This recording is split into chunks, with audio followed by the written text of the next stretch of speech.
할렐루야. 5월 23일 목요일 새벽 기도를 시작하겠습니다. 사도신경으로 우리의 신앙을 고백합니다. 나는 전능하신 아버지 하나님 천지의 창조주를 믿습니다. 나는 그의 유일하신 아들 우리 주 예수 그리스도를 믿습니다.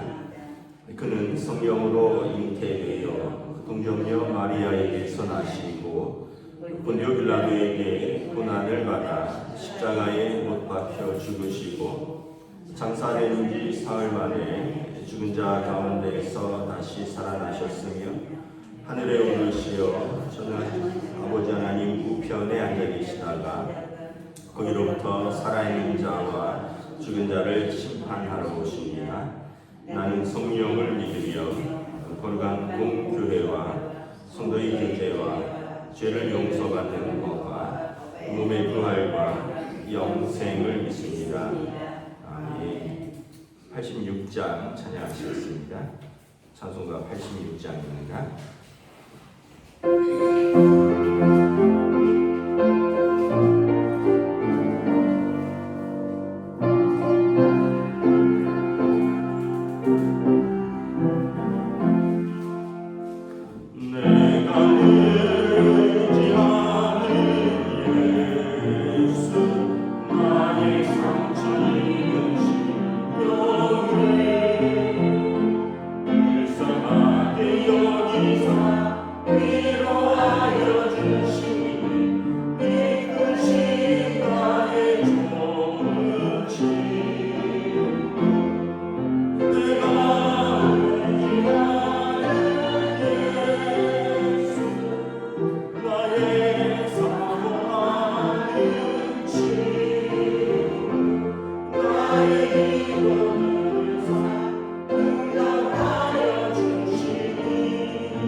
20장 13절에서 25절까지 말씀입니다.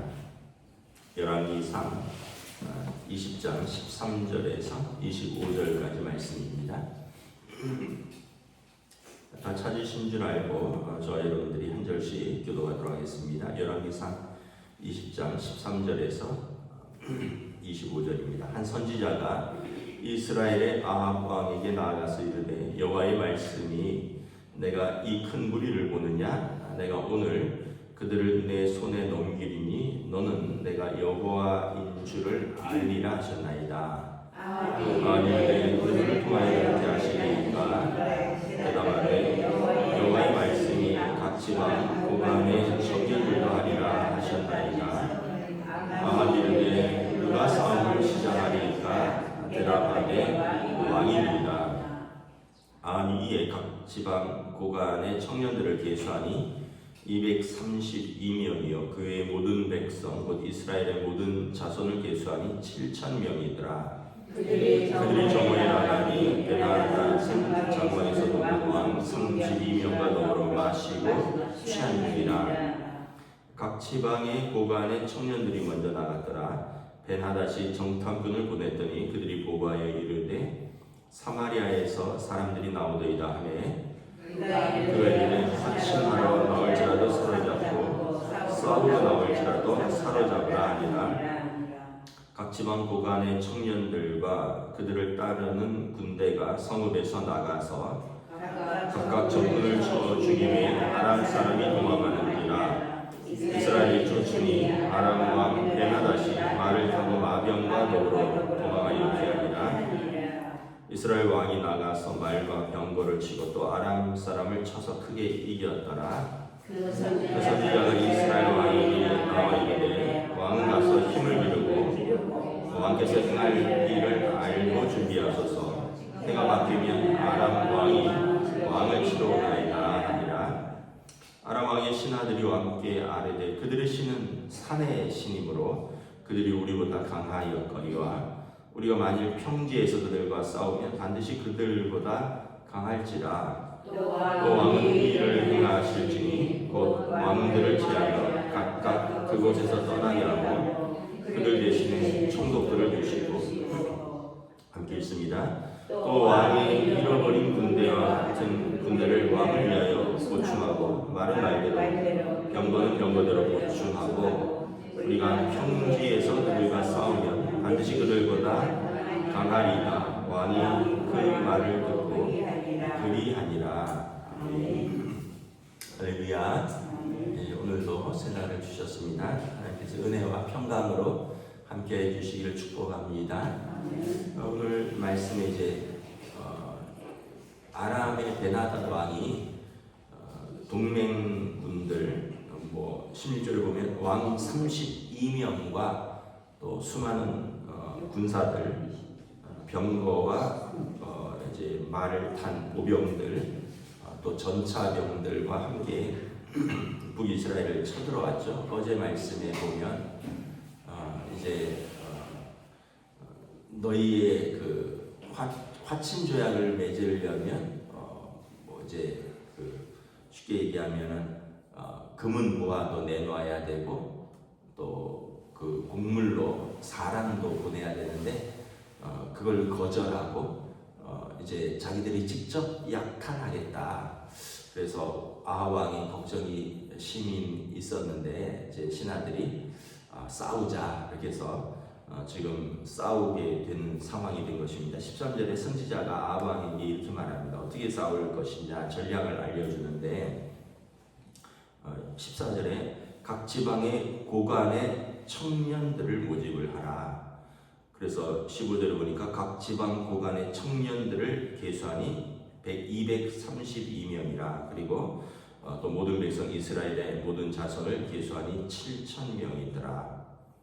왜 고관의 청년들로 싸움을 할 사람들을 모았을까?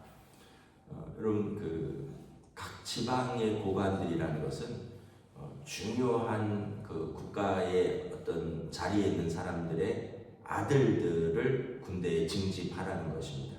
그럼 어떻게 될까요? 모든 사람이 힘써서 싸우는 거죠. 우리나라의 높은 분들이 좀 비판을 받는 이유가 당신도 군대를 안 가고 당신의 아들들도 군대를 안 보내고 그리고 나서 본인들은 뭐 재벌 지위를 상속받고 그리고 본인들은 또 국가의 높은 장관 뭐 이런 자리에 있으니까 그 백성들이 화가 나는 거죠. 제가 들었는데 우리나라에서 건드리지 말아야 될 게 두 가지가 있대요. 병역하고 입시래요. 왜냐하면 모든 사람들이 다 거기에 관련되어 있기 때문에 병역을 어떤 이렇게 면탈하거나 불법으로 입시를 불법으로 하면 전 국민이 화가 난대요. 왜냐하면 내 아들 딸은 그렇게 고생해서 군대 가는데 내 아들 딸은 그렇게 고생해서 어렵게 뭐 어떤 대학이라도 갔는데 높은 사람들은 그 병역의 의미를 그렇게 쉽게 빼버리나 어떤 사람들은 그 어려운 입시의 과정을 그렇게 편법으로 들어가냐 해서 다른 거는 몰라도 이 두 가지가 걸리면 누구도 용서를 못한다는 거죠. 그러니까 지금 선지자가 지혜를 주는 거죠. 이 전쟁은 이미 기울어진 전쟁입니다. 아람이 압도적인 군사력을 자랑하기 때문에 아왕이 싸우기도 전에 항복하려고 했던 전쟁인데 각 지방의 고관들로 장군들을 세워서 그들을 제일 앞에 세우면 어떻게 하겠어요? 그러면 그들의 동생들도 나올 거고 그들의 형제들도 나올 거고 심지어 그들의 아버지들도 나가서 싸울 거라는 거죠. 맞는 말이죠. 굉장히 지혜로운 것입니다. 그리고 16절에 보면 이제 아람 왕은 베나닷에서 그 동맹의 왕들과 이미 이긴 줄 알고 술 먹고 취해 있는 중에 17절부터 보면 기습 전쟁을 시작합니다. 각 지방의 고관의 청년들이 먼저 나아가니까 정탐꾼이 보고 아람 왕에게 보고를 합니다. 이스라엘에서 젊은 청년들이 나옵니다. 화친을 하러 나오는 사신들일 수 있는데 그래도 사로잡고 싸우러 나와도 사로잡아라. 별로 경계를 하지 않는 것입니다. 그런데 이제 18절, 19절에 보면 20절에 기습을 하고 또 온 백성이 힘써서 싸우니까 여러분 지금 우크라이나에도 지금 전쟁하고 있잖아요. 러시아에 보니까 처음에는 젊은 사람들만 싸우다가 지금은 군인들이 죽어서 모자라니까 예비군들도 싸우는데 뭐 60세까지도 지금 전쟁에 나가고 있다 그래요. 그리고 젊은 여성들도 주부들도 뭐 제가 볼 때는 전쟁이 오래되면 다들 이렇게 정신을 잃을 것 같아요. 아들이 죽으면 아버지가 나갈 겁니다. 전쟁에서 젊은 남편이 죽었으면 무슨 의미가 있겠어요? 그 아내도 그럼 나도 조국을 위해서 나가겠다. 지금 그래서 제가 지난번 어떤 뉴스를 봤는데 여군도 그렇게 많고요. 나이들은 베테랑 군인들도 그렇게 많은데 왜냐하면 거기에 아들이 나가 있고 거기에 남편이 나가 있고 거기서 죽었고 부상을 당해서 돌아왔고 나라를 찾아야 되고 그러니까 뭐 나라가 없는데 가족이 없는데 나 혼자 살아서 무슨 의미가 있겠어요? 그러니까 다 지금 나가서 싸우는 거예요. 지금 이런 상황 속에서 지금 온 국민이 힘써서 싸우니까 이길 수가 없는 거죠. 하나님께서 선지자를 통하여 지혜를 주셔서 이 전쟁의 1차를 이겼습니다. 그랬더니 이제 23절부터 보면 아람 왕의 신하들이 이제 이렇게 이야기를 합니다. 그들의 신은 산의 신이고 그래서 산에서 강했다는 겁니다. 근데 우리 신은 평지신 아닙니까? 평지에서 싸웁시다. 그래서 군대를 보충하고 병거를 보충하고 말을 보충하고 평지에서 싸우면 우리가 이길 것입니다. 그 당시 그 전쟁은 신들의 전쟁을 사람들이 대리하는 겁니다. 그래서 그때의 전쟁은 성전입니다. 우리의 신이 싸워서 그들의 신을 이기는 거룩한 전쟁인 것이죠. 그래서 우리가 이번에 이스라엘한테 졌는데 이유는 그들의 신은 산의 신이라는 거예요. 이제 그 사람들 그럴 수가 있어요. 왜냐하면 북이스라엘은 산악지대가 좀 있거든요. 근데 이제 평지에서 싸우면 좀 다를 수 있습니다. 이 산악지대는 게릴라전이 유용합니다. 치고 빠지고 또 막 산의 지리를 이용하는데 평지에서는 게릴라전이 다 드러나 있기 때문에 평지에서는 어떻게 되냐면 이제 압도적인 전차, 또 싸움에 능한 보병들, 기병들 이런 것이 유리한 거죠. 그래서 이 사람들이 산에서 그들의 신을 믿고 싸우는데 평지로 이제 불러내서 싸웁시다. 그래서 또 이제 2차 전쟁을 준비합니다. 여러분 만약에 이것이 그들이 말하는 대로 신의 전쟁이라면 평지에서 싸우든지 산에서 싸우든지 문제가 되지 않습니다. 왜냐하면 하나님께서 참 신이시기 때문에 그러는 것이죠. 뭐 내일 본문에 나오지만 평지에서도 그들은 지죠. 하나님이 그들과 함께 하신다는 것을 보여줍니다. 우리 삶은 이렇게 보면 영적 전쟁과 같습니다. 모든 부분에서 우리가 보이진 않지만 영적 전쟁과 같습니다. 영적 전쟁은 에베소서에 보면 하나님의 전신갑주를 입고 또 깨어서 싸우는 겁니다. 우리가 영적으로 잠들어 있으면 영적 전쟁에서 싸울 수가 없고요. 또 하나님의 전신갑주를 입고 있어야지 또 싸울 수가 있는 거죠. 근데 이제 사람들은 잘못 판단을 합니다. 영적 전쟁이라고 생각하지 않고 에베소서에 보면 혈과 육의 싸움을 싸웁니다. 사람하고 싸우는 거죠. 남편하고 싸우고 아이들하고 싸우고 이웃하고 싸우고 회사에서 싸우고 교회에서 싸우고 사람과의 싸움이 아니라 우리의 싸움은 혈과 육의 싸움이 아니라 우리는 공중 권세 잡은 자, 세상 주관자들, 악한 영들을 상대합니다. 그래서 우리가 사람이 아니라 우리의 가정을 공격하는 또 우리의 믿음을 공격하는 무너뜨리는 악한 영과의 싸움이라는 것입니다. 그래서 하나님의 전신갑주로 진리로 허리띠를 띠고 의의 호신경을 붙이고 평안의 복음에 준비한 신을 신고 믿음의 방패를 가지고 악한 자의 모든 불화살을 소멸하고 구원의 투구와 성령의 검 하나님의 말씀을 가지고 그리고 모든 기도와 간구로 깨어 항상 구하라. 에베소서 6장의 말씀이죠. 근데 이제 우리가 하나님의 전신갑주와 영적 분별력이 없으면 우리가 일과 싸우고 사람과 싸우고 그러면서 서로가 피폐해지는. 왜냐하면 사람은 서로 아군이니까. 또 분별력이 없으면 해야 될 일과 하지 못해야 될 일을 분별하지 못하고 거기에 시간과 에너지와 돈을 쓰다 보면서 시간을 낭비하게 된다는 것입니다. 저희 젊었을 때 저희 친구 부모님이 있었는데 그 아버지가 그러니까 이제 어떤 분이셨냐면 그 친구는 저희 교회 친구고요. 그 아버지는 교회는 가끔 나오셨고 엄마는 교회 열심히 나오셨는데 아버지가 이제 그 당시에 흔히 말하는 고대 법대를 나오셨어요. 굉장히 똑똑한 분이죠.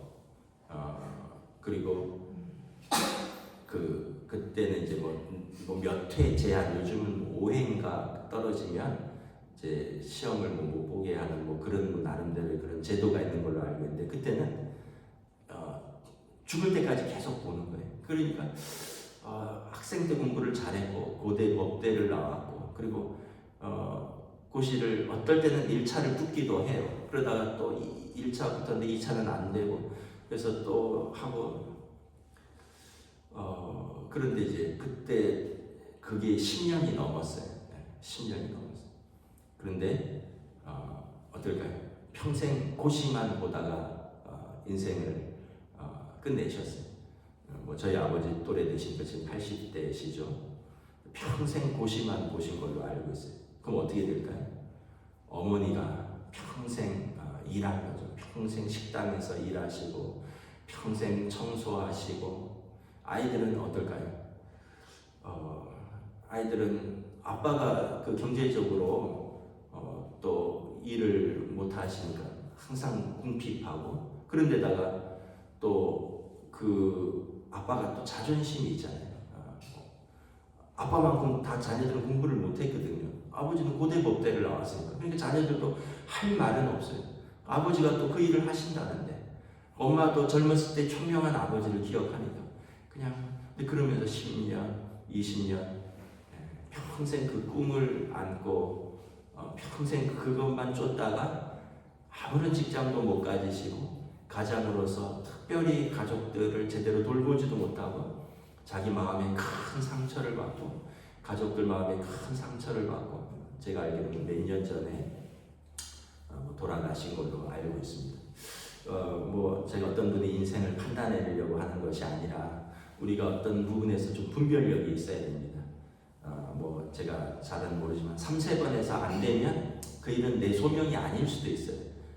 또 한쪽 문이 닫히면 하나님이 다른 문을 열어주실 수도 있는데 그 문만을 안 열리는데 그 문만을 평생 열고 거기에만 평생 매달려 있으니까 이제 제대로 분별력도 안 생기고 본인도 고통스럽고 온 가족이 그냥 그것 때문에 말은 안 하는데 그것 때문에 다 알고 있는 거죠. 그것 때문에 고통스럽다는 걸 다 아는데 말은 못해요. 왜냐하면 아버지가 하시는 일이니까. 근데 또 우리도 보면은 그 교회에서 보면 안타까워요.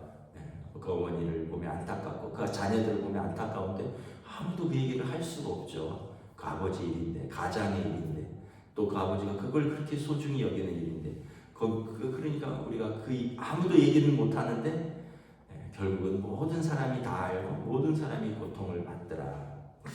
그러니까 이게 이제 우리가 어떤 모든 면에서 보면 분별력도 있어야 되고 하나님이 주신 지혜도 있어야 되고 또 우리가 노력도 있어야 되고 그런데 어떤 일은 우리 노력만을 넘어서는 일도 있고 또 우리 지혜를 넘어서는 일도 있고 결국은 하나님의 지혜와 또 우리가 영적으로 깨어있고 또 말씀에 순종하는 우리 삶의 모습들이 우리의 삶을 이렇게 이끌어 간다는 것을 고백하지 않을 수가 없습니다. 오늘 말씀은 아합 왕이 예뻐서가 아니라 하나님 그 백성을 불쌍히 여기셔서입니다.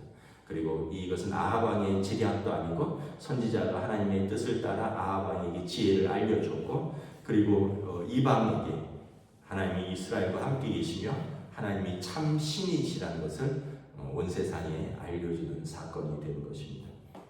저와 여러분들도 깨어 시험에 들지 않도록 기도하고 또 우리가 하나님이 주신 지혜로 우리의 삶을 또 오늘도 믿음으로 살아가시기를 우리 주님의 이름으로 축복합니다. 기도하겠습니다. 하나님의 은혜를 감사합니다. 압도적인 군사력으로 이스라엘을 침공한 아람 왕은 그들은 이제 방심하여 술 취하여 있고 이스라엘은 하나님께서 그들을 긍휼히 여기시고 그들의 전쟁에 친히 개입하시는 거로 하나님의 지혜로 백성의 모든 고관의 아들들로 선봉에 세워서 온 백성이 총력으로 싸울 수 있도록 그리하여 하나님께서 그들과 함께 하시니 아람 왕이 전쟁에서 패배하는 것을 봅니다. 또한 그럼에도 불구하고 이스라엘의 신은 산의 신이고 우리의 신은 평지의 신이니 평지에서 다시 싸우고자 라고 하나님을 인정하지 않는 그들은 또다시 큰 패배와 큰 손상을 입는 것을 바라봅니다.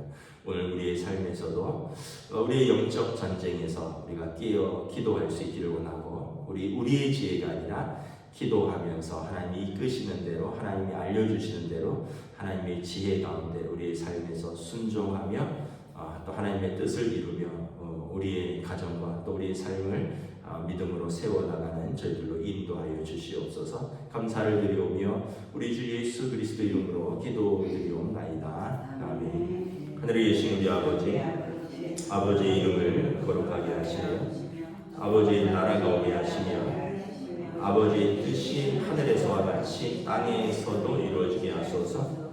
오늘 우리에게 용할 양식을 주시고 우리가 우리에게 잘못한 사람을 용서하여 준 것 같이 우리 죄를 용서하여 주시고 우리를 시험에 빠지지 않게 하시고 악에서 구하소서.